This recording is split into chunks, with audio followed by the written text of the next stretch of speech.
Hello friends, எல்லாருக்கும் வணக்கம். இன்றைக்கி வந்து ஒரு ஃபிஷ் ஃப்ரை பார்க்க போகிறோம். கோலா மீன் வந்து ஒரு சில சீசனில் தான் வரும். இந்தமாரி சம்மரில் தான் வரும். ஒரு காற்று அடிக்கும் இல்லையா, அந்த டைமில் அந்த காற்றுக்கு வரும்னு சொல்லுவாங்க. ஸோ அது எப்படி பண்ணுறதுன்னு பார்க்கலாம். இதுதான் கோலா மீன். நம்ம வந்து இன்றைக்கி டிஃப்ரெண்ட் வேயில் இது வந்து எங்கள் அம்மா செய்கிறத பார்த்து நான் கற்றுக்கிட்டது. ஸோ அதை உங்களுக்கு ஷேர் பண்ணுறேன். ஃபஸ்ட்டு இதை எப்படி க்ளீன் பண்ணுறேன்னு பார்க்கலாம். இதேமாரி 2 விங்ஸ் இருக்குல்ல, ரெண்டுத்தையும் இப்படி புட்டிங்கனாலே வந்துடும். உங்களுக்கு அருவாமனையெல்லாம் தேவைப்படாது, கட்டுற எதுவும் தேவைப்படாது. ஜஸ்ட் அந்த 2 விங்ஸையும் புட்டுட்டு அடிப்பக்கத்துலேருந்து ஒரு ஸ்கின் எடுத்திங்கன்னா பீல் ஆகிட்டே இருக்கும். நீங்கள் ஈஸியாக தான் இருக்கும், ரொம்ப ஹார்டாலாம் இருக்காது. ஈஸியாகவே நம்ம அந்த ஸ்கின்னை ரிமூவ் பண்ணிடலாம். ரொம்ப சிம்பிள் தான். ஸ்கின்னை ரிமூவ் பண்ணிவிட்டு செய்யுங்க, அப்போ தான் நல்லா டேஸ்ட்டாக இருக்கும். சில பேர் ஸ்கின்னோட செய்கிறாங்க, பட் தெரில எனக்கு அது எப்படி இருக்கும்னு. பட் மோஸ்ட்டு நீங்கள் எடுத்துருங்க, அப்போ தான் நல்லா மசாலாலாம் அதில் ஃப்ளேவர்லாம் நல்லா இறங்கும்.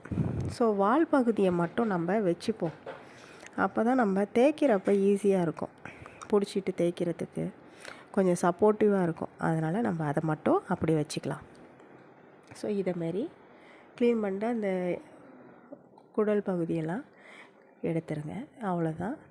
இதேமாரி இப்போ உங்களுக்கு இன்னொன்றும் பண்ணி காட்டுறேன், பாருங்கள். இதிலே பார்த்தீங்கன்னா கோலா மீன்லேயே பெரிய கோலாவும் இருக்கும், சின்ன கோலாவும் இருக்கும். பட் சின்ன கோலா தான் நல்லா டேஸ்ட்டாக இருக்கும். பெரிய கோலா வந்து பார்த்திங்கன்னா அந்தளவுக்கு டேஸ்ட்டு இருக்காது. இதில் கோலா மீனில் பார்த்திங்கன்னா குழம்பு வைக்கலாம், வறுக்கலாம், பொடி மாசுன்னு ஒன்று செய்வாங்க. அது குட்டீஸ்க்கெலாம் ரொம்ப கண்டிப்பாக பிடிக்கும். முட்டை பொரியல்லாம் செய்வோம்ல, அதேமாரி. ஸோ ரொம்ப நிறைய வெரைட்டி செய்யலாம். நம்ம இந்த சீசன் முடிகிறதுக்குள்ளார, கோலா மீன் சீசன் முடிகிறதுக்குள்ளார எல்லா அப்டேட்டையுமே நம்ம ஒன் பை ஒன்னாக பார்க்கலாம். ஸோ இதேமாரி தான் ரொம்ப ஈஸியாக இருக்கும். எடுத்துட்டு வால் பகுதி மட்டும் எப்போதும் போல் வச்சுக்கலாம்.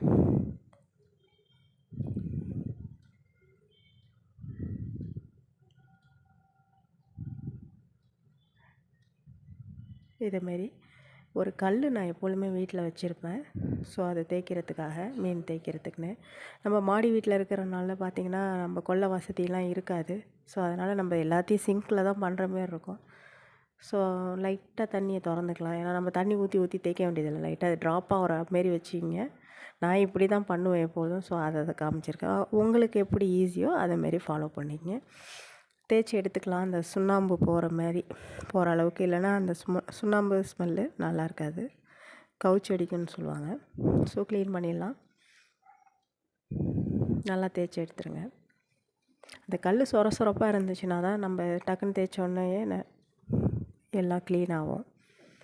க்ளீன் ஆயிடுச்சு. ஸோ நெக்ஸ்ட்டு ரொம்ப ஹார்டாலாம் இருக்காது, ரொம்ப ஈஸியாக தான் இருக்கும் க்ளீன் பண்ணுறது. மார்க்கெட்லேயே இப்போலாம் ஸ்கின் ரிமூவ் பண்ணி கொடுக்குறாங்க, கேட்டாலும் நம்ம கொஞ்சம் நேரம் வெயிட் பண்ணுற மாரி இருக்கும். ஸோ இதேமாரி க்ளீன் பண்ணி எடுத்துங்க.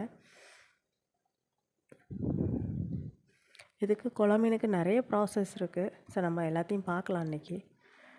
ரொம்ப டிஃப்ரெண்ட்டாக குக் பண்ணுவாங்க, பார்க்கலாம். ஸோ இதேமாரி எல்லாத்தையும் நம்ம க்ளீன் பண்ணி எடுத்துக்கலாம். இப்போ எடுத்தாச்சு. இப்போ நம்ம வந்து இதில் கொஞ்சம் உப்பு போட்டுக்கலாம். க்ளீன் பண்ணுறது வால் மட்டும் நான் விட்டு வச்சுருக்கேன். ஸோ நான் லாஸ்ட்டாக கட் பண்ணிக்கலான்ட்டு இப்போ கட் பண்ணிட்டேன்.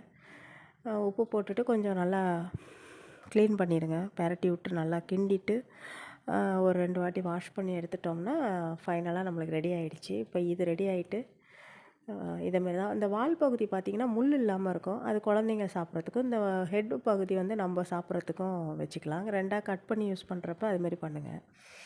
தேங்காய் பால் ரெடியாக எடுத்து வச்சுருக்கேன். இந்த ஒரு 10 மீன் இருக்குன்னா நம்மளுக்கு ஒரு மூடி தேங்காய் தேவைப்படும். தேங்காய் பால் எடுத்து நான் ஏற்கனவே ரொம்ப தண்ணி ஊற்றாத பால், இது தண்ணியாக இருக்கக்கூடாது, திக்காக தான் இருக்கணும். ஸோ அதை நான் பேனில் ஊற்றி நான் ஹீட் பண்ணுறேன். இது பார்த்திங்கன்னா ட்ரை ஆகணும். அதுலேருந்து பால்லேருந்து எண்ணெயாக கன்வெர்ட் ஆகணும். அந்த எண்ணெய் வந்தோடனே ஒரு லைட் ப்ரௌன் கலரில் சேஞ்ச் ஆகும். ஸோ அந்த டைம் வரைக்கும் வெயிட் பண்ணணும். இன்பிட்வீன் நம்ம வந்து மசாலா ஐட்டம்ஸ் பார்க்கலாம், என்னெல்லாம் மீனுக்கு ப்ரிப்பேர் பண்ணணும். குழம்புத்தூள் எப்பொழுதுமே மல்லி எல்லாம் சேர்த்து அரைப்போம்ல, அந்த தூள். இது ரெட் சில்லி பவுட்ரு, தனித்தூள், மிளகாத்தூள் மட்டும். புளி கரைசல் தேவையான அளவு எடுத்துங்க. சால்ட்டு உங்களுக்கு டேஸ்ட்டு பார்த்துக்குங்க, எந்த அளவுக்கு தேவையோ அந்த அளவுக்கு எடுத்துக்கங்க. அப்புறம் சீரகத்தூள், நாங்கள் சீரகத்தூள் தான் அதிகமாக சேர்ப்போம். ஸோ எங்கள் வீட்டில் நான் எப்படி செய்வேனோ அதேமாரி உங்களுக்கு காமிச்சிருக்கேன். இந்தமாரி ட்ரை பண்ணுங்கள், கண்டிப்பாக உங்களுக்கு பிடிக்கும். இதுதான் மசாலா ஐட்டம். இதில் இன்னும் உங்களுக்கு அந்த தூள் மசாலா வேணும்னு நினச்சிங்கன்னா கோகோனட்டும் சேர்த்துக்கலாம். நான் வந்து சேர்க்கல, ஏன்னா எங்கள் வீட்டில் இருக்கிற குட்டீஸ்க்கு அவ்வளோதான் மசாலா பிடிக்காதனால இதுவே அதிகம்னு சொல்லுவாங்க. பட் கோலா மீனுன்னா தேங்காய் இல்லாமல் கிடையாது, அது இருந்தால் தான் டேஸ்ட்டாக இருக்கும்.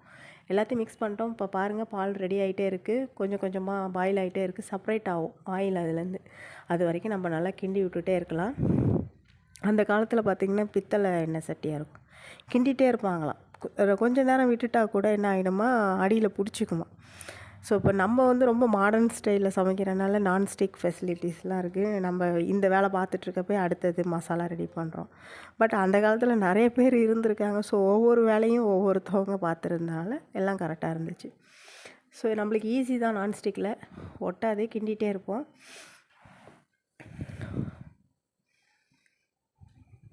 ஸோ இதேமாரி பபுள்ஸ் வர ஆரம்பிச்சிட்டு இந்த ஸ்டேஜ் வந்தோடனே நெக்ஸ்ட்டு பார்த்திங்கன்னா அங்கங்கே சைடில் பார்த்திங்கன்னா ஆயில் எனக்கு தெரியுது.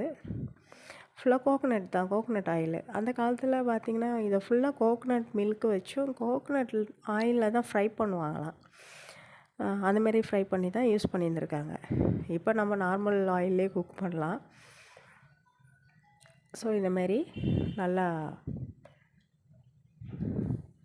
செப்ரேட்டாக வர அளவுக்கு பண்ணிக்கலாம். இப்போ ரெடி ஆகிட்டே இருக்குது, ரொம்ப முடிகிற டைம் வந்துடுச்சு.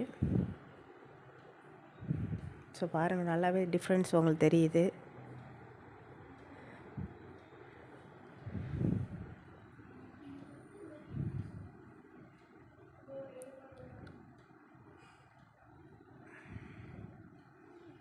நல்லா ஆயில் நல்லா பிரிஞ்சு வருது, பிரிஞ்சு நல்லா ஆயில் வந்துட்டுருக்கு.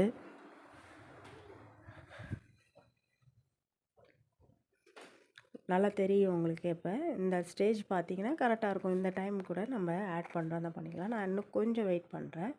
லைட்டாக ப்ரௌனு இன்னும் கொஞ்சம் பார்த்திங்கன்னா லைட் ப்ரௌன் ஆகும். ரொம்பவும் டார்க் ப்ரௌன் டைம் வந்துடும்னா அது சுத்தமாக மசாலா போய் செப்ரேட் ஆகிடும்.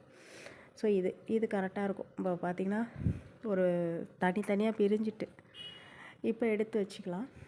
இதை வந்து நம்ம ஏற்கனவே சில்லி எல்லாம் பேஸ்ட் பண்ணி வச்சுருக்கோம்ல, ஸோ அது கூட இதை ஆட் பண்ணிக்கலாம். இதையும் ஆட் பண்ணி அதை நல்லா மிக்ஸ் பண்ணிக்கங்க. 2 பேஸ்ட்டையும் நல்லா மிக்ஸ் பண்ணிவிட்டு இதுமாரி ஆட் பண்ணிட்டு எந்தளவுக்கு தேவைன்னு பார்த்துங்க, அந்தளவுக்கு போட்டுக்குங்க. ஸோ மிக்ஸ் பண்ணிக்கலாம், கை யூஸ் பண்ணி மிக்ஸ் பண்ணிக்கலாம். மிக்ஸ் பண்ணிவிட்டு சுடுது, ஸோ சூட்டோட கை வைக்காதீங்க, ஆறின பிறகு மிக்ஸ் பண்ணிங்க. மிக்ஸ் பண்ணோன்னே இப்படி தான் இருக்கும். இதை வந்து மீன் மேலே ஃபுல்லாக கோட் பண்ணிடலாம்.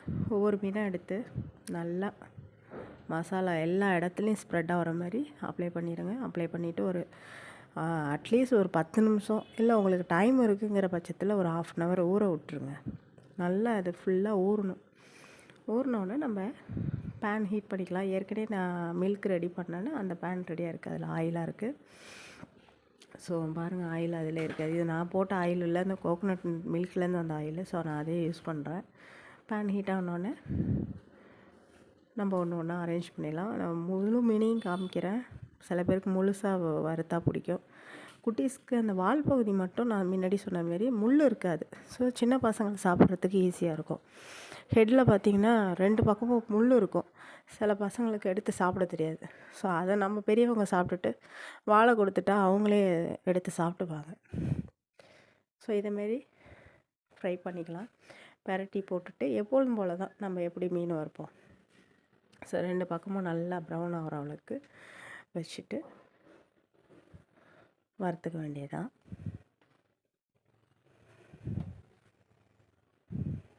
கலர் சேஞ்ச் ஆனோடனே பிரட்டிங்க. ஸோ 2 பக்கமும் நல்லா ப்ரௌன் ஆகட்டும். இது சும்மாவே சாப்பிட்டு முடிச்சுருவாங்க. எங்கள் வீட்டில் பார்த்திங்கன்னா செஞ்சிட்ருக்கப்போ இப்போ பசங்கள்லாம் சாப்பிட்ருவாங்க. நான் சின்ன பிள்ளையா இருக்கிறப்போ அப்படி தான் அம்மா செஞ்சிட்ருக்கப்போ சாப்பிட்ருவேன். நல்ல டேஸ்ட்டாக இருக்கும். அந்த கோகோனட் மில்க் நம்ம ரெடி பண்ணி பண்ணுறோம்ல, ஸோ அது கூட சேர்கிறப்ப பார்த்திங்கன்னா ரொம்ப டேஸ்ட்டாக இருக்கும். கண்டிப்பாக ட்ரை பண்ணுங்கள் ஃப்ரெண்ட்ஸ். நீங்கள் யாரெல்லாம் இப்படி பண்ணுவீங்க அப்படிங்கிறதையும் எனக்கு கமெண்ட் பாக்ஸில் சொல்லுங்கள்.